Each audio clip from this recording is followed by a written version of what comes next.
Hello folks, how's it going? So welcome to my review of One Piece chapter 1072, and we're on the cusp of getting some major answers when it comes to certain characters, specifically with Juri Barney and her connection with Kuma and what this chapter offers, and establishing where Barney's path goes from here. I've been saying it ever since. I think she's going to align with the Straw Hats, but this chapter may give us more clarification on how she ends up doing that. And on the other aspect, we got some interesting developments when it comes to CP0. Yes, we could also say when it comes to like the law of Mads. And speaking of which, we get them on the cover page, which I'm guessing the cover story has transitioned from the Vince Smokes escaping Whole Cake to going to focusing on the past of the Mads, especially with this cover story.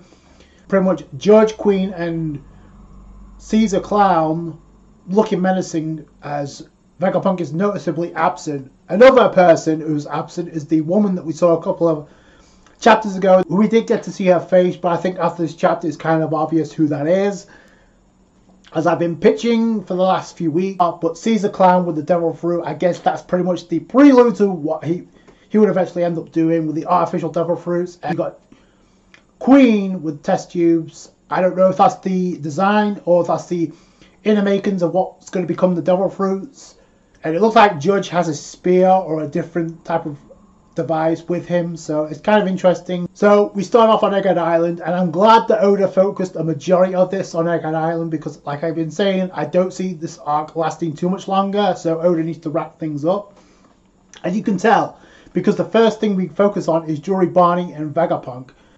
Gives us insight as to how Juri Barney was able to knock Vegapunk around. First off, she tricked him into thinking she was a child, because she's like, by the way, I broke a bone.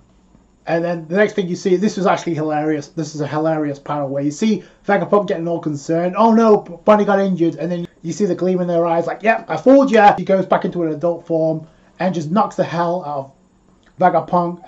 She's like, you're going to tell me what's up with my parts or I'm going to kill you. Detracts Vegapunk's age, so he's like a child again. Barney is getting all pissed off. She's like, you have a reason for killing my father. But then Vegapunk's like, if I tell you, you'll only end up getting hurt. So, but I'm like, it doesn't make any sense because you not telling Barney anything about this is already making her hurt. The more this goes on, the more hurt she's going to get. So it can't be any worse. And this is going to lead Barney to make a decision where she goes from here. I've been saying all along, she's going to declare war on the world government alongside Luffy. Number one, she has it in for Blackbeard, and number two, she also has it in for Alcaino. So, for some reason. So, we'll have to wait and see what that is, but yeah, they both have it in for Alcaino. It just makes sense. So, this is obviously Vegapunk being promising Kuma never to tell Bonnie about anything, no matter what. Meanwhile, we see Kuma climbing up the red wall, trying to make his way to Merijose. Why? I don't know. So, it's obviously the key to the huge memory of Kuma is in Merijose. But we don't know yet what that reason is. And we still don't know after this chapter. But Barney is like, so you have a reason, but you won't tell me. Stop playing with me. You think I'm dumb. Barney is thinking like, stop lying. There's no way my father would just leave me and just go die. Hell-bent on blaming Vegapunk. You killed him. Vegapunk's like, this is painful for me as well. Because of that, I respected him, and because of that respect, I can't tell you. And Barney's like, just tell me already. At this point, I'm kind of to agree with Barney, because it's like, the longer that you leave this, the worse it's going to be. But then it doesn't really matter, because Barney notices the lab with the paw on the door. So, obviously, that's Kuma related. So, she goes in. Vegapunk tries to convince her not to. She just breaks the lock and just goes straight in. And then you see a giant ass paw in a machine or a tank, but it's looking like it's the memories of Kuma that's in that paw. Barney tries to touch it before she can, it cuts away. But it's interesting that Vegapunk is like trying to convince Barney not to touch it because, hey, you know about Kuma's Devil Fruit ability. He has the ability to extract invisible pain and make it real. I'm glad we get some information about that. We knew this from Thriller Bark, but we could kind of get some information about it here. When it comes to like, your ability makes invisible pain real, but you could also take memories as well, which I find images and memories, which is interesting. It looks like Kuma is kind of reluctant because he said, so you want to embarrass me? So whatever his memory is, it obviously involves Barney in some regard. But then Vegapunk's like, I'm not going to tell Soul, don't worry about it. Obviously, Barney is about to figure out what that memory is because she's about to touch it. Because Vegapunk's like trying to warn Barney not to touch it because that pain's going to kill you. Which then Barney's actually putting two and two together and figuring out. And while this is going on, you got Kuma being shot down by Marines. So it's a cool little transition, an emotional one. So Kuma's standing his ground, and as you see, it looks like he's taking he's using his Devil Fruit ability again because you see his hand. It looks like he's about to charge up his shockwave because you see his other hand with a paw, which I think is very telling. So that's pretty cool. Like I said, I don't see Kuma going down just like this. As this is going on, you got Barney about to touch the paw, the giant paw. Barney's like, that's my father's memories, isn't it? And before we can find that out, it cuts away, which I'm inclined to agree with Barney because why would Oda cut from that if it's not to do with Kuma's memories? So we're going to get out into this pretty quickly within the next chapter or two. I think it's going to play a vast role in where the arc, how the arc ends up. We cut from there to Usopp, Sanji, Nami, along with Shaka. They're observing the situation and they're aware with Kaku and Zoro going at it. It's like that's either Sanji saying this or it's Usopp. But it's like, good thing Zoro is there. He won't lose. So that's kind of cool. If that is Sanji, if it's Usopp, they're both having faith in the second in command to take care of things. So then I think it's Shaka that says it depends because it's 2v3. But then Shaka's like, take a closer look. He may be at a disadvantage because as we see, the Zephyrium have also landed under the command of CP0. So in the previous chapter, I find it very interesting that Rob Lucci was not looking to follow orders because he was told to wait until Kizaru arrived to give the order to attack Luffy because he's a Yonko now. So CP0 can't do what the hell they want. But Rob Lucci didn't want to acknowledge Luffy, one of the four emperors, even after getting his ass kicked. But then we also see two of the 6 Vegapunks going off. I think it's cool that Luffy is going to see some action, even though I don't know whether she stands a chance considering how Atlas got wrecked. It's cool that Nami's like, yo, Sanji, you should go back him up. After that, Sanji's, yeah, I'm going to go for it. And then Frankie also goes with them, which I think we all knew Frankie was going to get a moment to shine, whether or not it was from a character standpoint or from a combat standpoint. So Frankie's going to have a role in this. And I think it's appropriate considering it's CP0. Brook and Zoro standing on the ground. And then Brook, not seeing Kaku for the first time, what's up with his appearance? Zoro acknowledges, yo, that's the draft guy, but he looks different. Acknowledging the fact that also Kaku has a hybrid form. And I appreciate the effort from Oda to try and convince us that Kaku stands a chance against Zoro, but it's the same thing I said about Luffy versus Rob Lucci. Look at the feats and compare them. You can make your debates all you want, but the fact is he stopped an attack from 2 Yonko in Wano. Does Kaku measure up to that? No.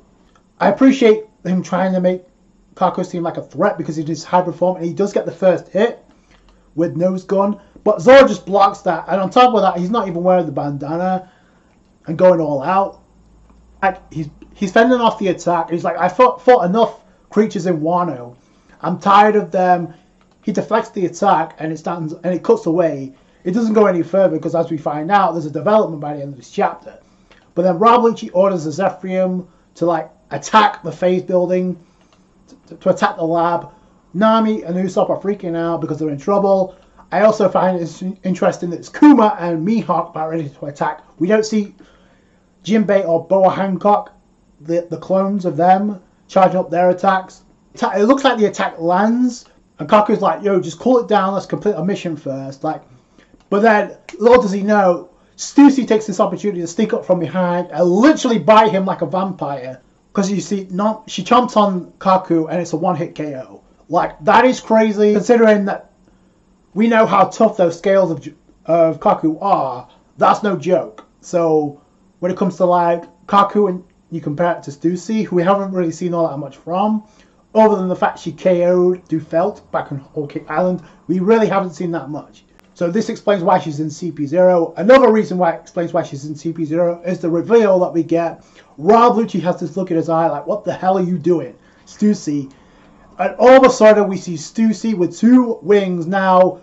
They could be Lunarian wings that she has, but I'm on the impression that those are just bat wings, just because of the way she attacked Kaku.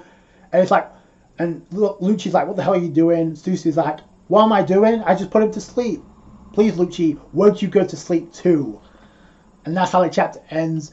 But the caption reads, Rock's Pirates crewmate, Mad's successful cloning experiment, Stussy. That's pretty much how the chapter ends, with that bombshell of revealing Stussy's identity, but this version is only a clone. The fact that it says Rock's Pirates crewmate and it's only a clone is huge, because we didn't know that. The Mad successful cloning #1 experiment #1, so I'm assuming #1 experiment. That's a hell of a panel, I have to say, of Stussy looking menacing. I don't know what Rob Lucci's going to do, if he's going to take KO her or just kill her straight up. But questions have to be asked. Now, the fact that she's a clone from a pirate of the Rock's Pirates crew is huge. Now this explains the cover story that we got a couple of chapters ago. And I mentioned this, and I've been saying ever since we've seen Stussy enter Egghead Island, it seems like she knew something that the others didn't. She knew so much about the security system. She knew so much about what was going on when it comes to Vegapunk. Not to underestimate him. And I guess it makes sense considering it's a clone created by the Mad Spook. This explains the cover story they got a couple of chapters ago, where we saw a woman. We didn't get to see her face. We got to see it from the back. That resembled somewhat Stussy. So now we know what that is, and we know the connection. The question is, why was she infiltrating CP0 in the first place? Who ordered her to infiltrate CP0 and the world government in the first place? Was it Vegapunk? Was it another former member of the Mads? Or was it somebody else? Could it be Teach, Blackbeard? Because there's a connection between Blackbeard, and a lot of people seem to think he's the son of Rocksteady Zebek. So that would also make sense of Teach controlling things from the shadows and having Stussy enter and having an alliance. But the fact it's a clone, two questions raised. Number one, the first question's been asked, like, what's she doing infiltrating CP0 in the first place? What is her mission? For Vegapunk's sake, or is it for somebody else's? And the second question I have is not really that important. It could be if we get this answered, but is the original of Stussy, Buckingham Stussy, still alive? So that's a question that needs to be asked, and hopefully we get answers to later down the road. And considering we're in the final saga and where we could go next potentially, I think all signs lead to Elbaf. In fact, I find it very interesting, speaking of Elbaf, that we didn't get to see Robin in this chapter. The only Straw Hats we got to see are Sanji, Nami, Usopp, Frankie, Zoro, and Brook. None of the other Straw Hats was featured in this chapter, which I find, especially Luffy, which I find very interesting considering he was trying to prevent Bonnie from killing Vegapunk. I expected to see him interact with Bonnie pretty soon. Which leads me to my next question. I think Luffy also has to be there because obviously the alliance has to take form. There's been a certain back and forth between Luffy and Bonnie ever since they met again. So it's been a different chemistry than what we saw with Law. We could get Luffy appear when Bonnie gets some major answers. Like, I think, to me, these are the two best parts of the entire chapter, because this is going to steer the story going forward. When it comes to Bonnie and the path she takes, like I said, I think it's to ally with Luffy and the Straw Hats against the world government, and whatever she finds out about Kuma is going to lead her to that decision. Plus, she also has a boatload of information that she's willing to share, but she got cut short because of the situation going on in Egghead Island. But she has some information which she teased early on that she was going to spill the beans about what happened at the Reverie, when it comes involving Vivi and possibly Sabo. Stussy, the big question mark has finally been answered, although I expected Stussy to have some type of role, considering like there's been something different about it ever since that cover story. Although you can trace it back to the way she knew so much about Egghead Island, I thought that was very interesting, and now we got that revealed. The question we have to get answered now is why has she infiltrated CP0, and what's Brahmalucci going to do now? Because if she commands a Zephyr, he's screwed. I mean, Stussy was there to resolve the situation with Kaku instantly. That's a one-hit KO. I don't think she could defeat, although that'd be crazy if she could defeat Rob Lucci. I find it very interesting that Robin wasn't there alongside the other Straw Hats, so maybe she can get involved. I thought it was a really decent chapter. We got two major incidents that get revealed that's going to steer the story going forward, so I can't wait to see where that goes. Let me know what you guys think down below. That's going to do it for you guys. Thanks so much for watching. Like the review if you did a thumbs up. I appreciate that. Subscribe to channel for more One Piece. Catch you guys later. Thanks, guys. Bye.